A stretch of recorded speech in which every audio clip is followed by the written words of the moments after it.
Indonesia adalah negara maritim dengan kepulauan terbesar di dunia. Kondisi geografis tersebut mendorong Indonesia untuk melakukan pembangunan infrastruktur pelabuhan-pelabuhan strategis guna mendukung ASEAN Connectivity 2025. Akankah Indonesia mampu menjadi poros maritim dunia? Semakin padat masyarakat di Indonesia menjadikan sebuah alasan akan tingginya kebutuhan barang dari dalam dan luar negeri. Sehingga pelabuhan mempunyai peran vital dalam kegiatan ekspor dan impor. Saat ini, kegiatan ekspor impor terbesar berada di Pelabuhan Tanjung Priok, atau aktivitas pelabuhan ini cukup padat. Oleh karena itu, untuk mengurangi beban dan kepadatan Pelabuhan Tanjung Priok, didirikan Pelabuhan Patimban di Subang, Jawa Barat. Pelabuhan Patimban akan menjadi salah satu pelabuhan terbesar di Indonesia. Pelabuhan ini merupakan proyek strategis nasional yang terletak pada kawasan segitiga emas Rebana, yaitu Cirebon, Subang, dan Majalengka, tepatnya pada Desa Patimban, Subang, Jawa Barat. Area yang ditargetkan menjadi kota metropolitan baru ini diharapkan dapat ikut menggerakkan roda perekonomian Jawa Barat. Proyek Pelabuhan Patimban ini dibangun dengan kerjasama dari beberapa kontraktor, salah satunya yaitu PT PP Presisi.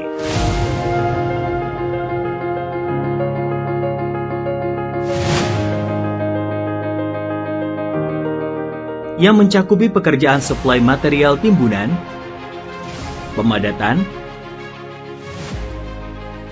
dan lapisan perkerasan aspal, serta pengadaan beton ready mix dengan nilai kontrak luas dan volume per layer sebagai berikut.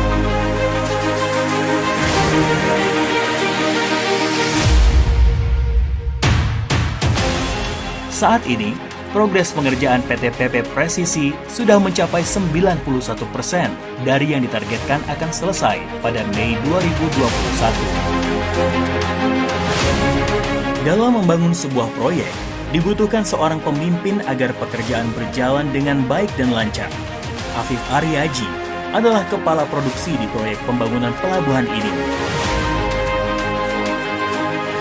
Dengan membangun komunikasi yang baik antar divisi, selalu membuat keputusan secara bersama, menerima masukan dari orang lain, menjadikan sebuah kunci proyek ini dapat berjalan dengan baik.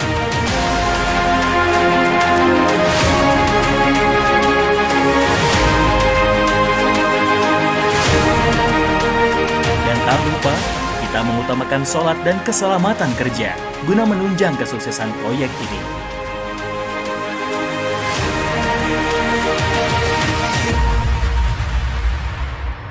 Sakti First! Yes! Insiden! No! Presisi! Yeah! Yeah! Langkah-langkah payment yang pertama kali dilakukan adalah penghamparan pasir laut dan pasir darat. Ada dua jenis material sandfill, yaitu pasir laut dan pasir darat yang berasal dari quarry. Pengangkutan pasir laut menggunakan kapal tongkang menuju pelabuhan. Kemudian, material dimuat menggunakan ekskavator ke dump truck untuk selanjutnya dibawa ke area proyek. Proses penghamparan material sandfill dilakukan sampai dengan elevasi top sandfill menggunakan motor grader.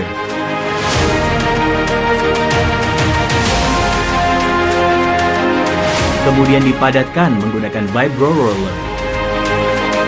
Setelah top sandfill, dilakukan pembentukan top subgrade sesuai dengan elevasi rencana. Kemudian dipadatkan menggunakan vibrator. Dilakukan joint survey untuk mendapatkan elevasi sesuai rencana. Proses selanjutnya adalah pembentukan lapisan subbase. Material subbase kita juga per layer. Nah, setelah layer itu sesuai dengan top elevasinya, kita akan bentuk ulang sesuai dengan desain. Setelah itu, dilakukan penyiraman menggunakan air dari water tank agar terjaga kelembapan dan kadar airnya. Proses selanjutnya adalah pembentukan lapisan base course. Setelah penghamparan base course yang didapat dengan sesuai elevasi rencana, maka tahapan tersebut akan berlanjut ke pengaspalan. Adapun di setiap lapisan pada saat top elevasinya dilakukan beberapa pengetesan. Pertama, pengetesan terhadap thickness untuk setiap lapisnya. Selanjutnya, dilakukan pengetesan proof rolling dengan beban 45 ton untuk mengetahui tingkat kepadatan pada permukaan base course. Dan kita lanjutkan dengan pengetesan Sencon dan CBR untuk setiap jenis material tersebut.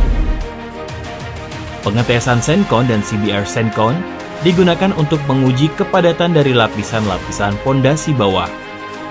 Metode yang digunakan adalah dengan cara melakukan pengujian langsung di lapangan untuk memperoleh nilai CBR lapangan. Sedangkan untuk memperoleh nilai Sencon dengan cara mengambil langsung material dari lapangan yang telah dipadatkan dengan menggunakan alat uji Sencon, kemudian dilakukan pemeriksaan di laboratorium.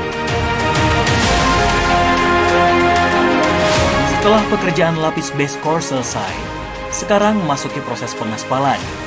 Sebelum masuk dalam prosesnya, lebih dulu masuk ke dalam proses produksi di AMP atau Asphalt Mixing Plant. Kita di sini disuplai dari AMP kita sendiri yang berkapasitas sehari itu sekitar 1000 sampai 1200 ton. AMP adalah plant yang memproduksi material campuran antara aspal dengan material batu atau agregat. Pada proses pertamanya, pengangkutan material berupa agregat kasar dan halus menuju cold bin dengan menggunakan wheel loader.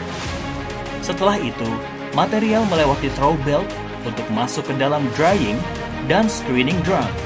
Semua material tersebut dicampurkan dengan aspal cair yang berasal dari penyimpanan aspal tank dan dicampurkan dengan alat mixer.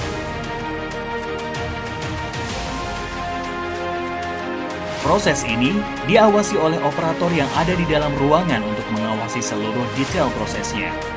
Setelah proses mixing selesai, aspal konkrit keluar menuju dump truck.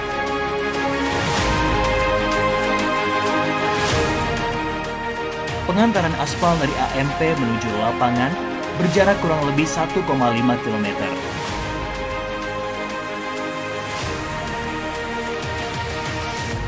Untuk pengaspalan dimulai pertengahan September 2020 sampai dengan saat ini April 2021.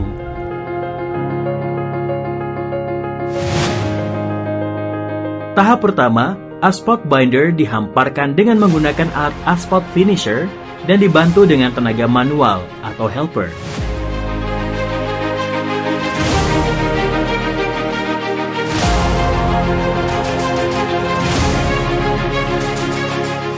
Campuran aspal yang sudah dihamparkan lalu dipadatkan menggunakan alat berat tandem roller dan PTR atau pneumatic tire roller. Roda roller dijaga agar tetap selalu basah menggunakan air agar campuran aspal tidak melekat pada roda roller.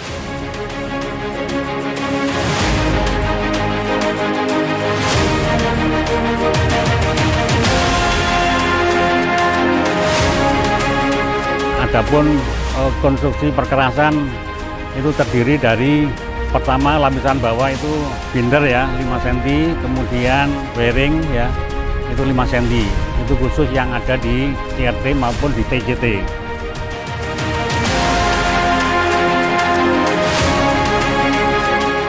Saat proses pemadatan selesai, terdapat proses pemotongan aspal atau cutting.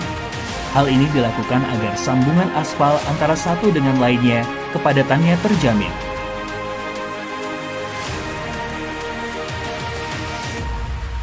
Pada tahap kedua ini, asphalt binder diberikan lapisan tack coat agar menempel dengan asphalt wearing. Perbedaan antara asphalt binder dengan wearing terdapat pada material batu yang lebih halus. Kemudian yang saat ini sedang berjalan itu di area TWA, truck waiting area. Di sini konstruksinya berbeda. Itu ada binder 15 cm, masing-masing 7,5 ya. Jadi 2 kali 7,5, 15 cm. Kemudian untuk wearing 5 cm, jadi itu untuk perkerasan yang paling atas. Kita di sini memperkerjakan satu grup sekitar 20 sampai dengan 25 ya. Jadi terdiri dari operator, reker maupun penunjang yang lain ya. Jadi pelaksana maupun dari konsultan. 24 jam setelah semua proses penghamparan aspal, dilakukan pengambilan sampel aspal yang sudah dipadatkan dengan core drill dengan kedalaman tertentu. Lalu, dikirimkan menuju laboratorium untuk ditimbang dan diukur ketebalannya. Untuk memastikan kualitas aspal, dilakukan pengujian Marshall dengan sampel yang dibuat di laboratorium, dengan ketentuan tingkat stabilitas minimal 1.500 pounds dan nilai flow 8 sampai 18 inch. Untuk mendukung hal tersebut, semua alat uji laboratorium dilakukan kalibrasi secara berkala. Pengerjaan selanjutnya adalah pengadaan beton ready mix.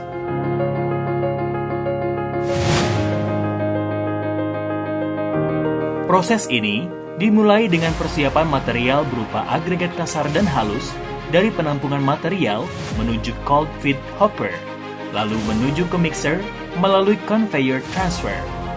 Saat sudah sampai di alat mixer, material tersebut dicampur dengan semen atau air dan aditif untuk menjadi beton yang segar. Proses yang sudah dilalui tadi diawasi dan dikontrol melalui ruang kontrol. Setelah semua material tercampur, beton keluar dan ditampung di mobil concrete mix truck. Pengiriman menuju lokasi lapangan memakan waktu kurang lebih 10 menit.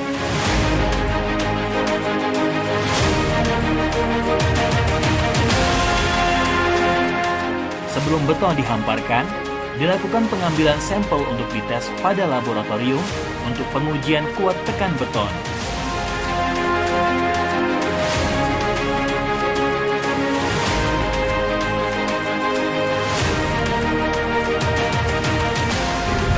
Bisa ikut ke dalam pembangunan Patimban ini untuk kebutuhan keluarga saya. Keberadaan Pelabuhan Patimban secara umum diharapkan dapat mengurangi biaya logistik dengan mendekatkan pusat produksi dengan pelabuhan, memperkuat ketahanan ekonomi, sekaligus mengurangi tingkat kepadatan lalu lintas dari dan menuju Jakarta. Saya yakin keberadaan Pelabuhan Patimban ini akan menjadi kunci penghubung antar kawasan yang menggerakkan ekonomi UMKM, sektor pertanian, industri kreatif, serta produk-produk lainnya sehingga mampu bersaing di pasar global. Diharapkan juga, pelabuhan ini dapat mendorong ekonomi masyarakat sekitar dan juga secara nasional. I think this is a prelude for more investment to come from Japan, because the climate for investment and climate for production and the export will be much improved by this Patimban Port. Melihat banyaknya potensi ekonomi yang tinggi pada Pelabuhan Patimban ini, PT PP Presisi mengerjakan proyek ini dengan sepenuh hati dan profesional. PT PP Presisi, konstruksi terintegrasi terkemuka di Indonesia.